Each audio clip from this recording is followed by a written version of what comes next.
সংগ্রামী বন্ধুগণ, রাকিব একটু পিছনে। আমরা যখন সায়েন্স লেভেলে উত্তপ্ত ময়দানে গান জড়াচ্ছি, ঠিক সেই সময় আমরা দেখতে পেয়েছি আপিল বিভাগ থেকে কোটা পুনর্গঠনের যে রায় ছিল সেই রায় আবার বহাল রেখেছে।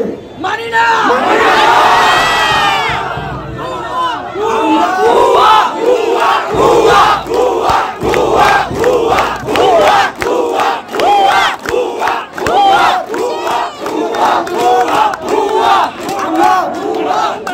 ছাত্র সমাজ আপিল বিভাগ থেকে যে রায় দিয়েছে সেই রায়কে আমরা বিনামূল্যে প্রত্যাখ্যান করছি।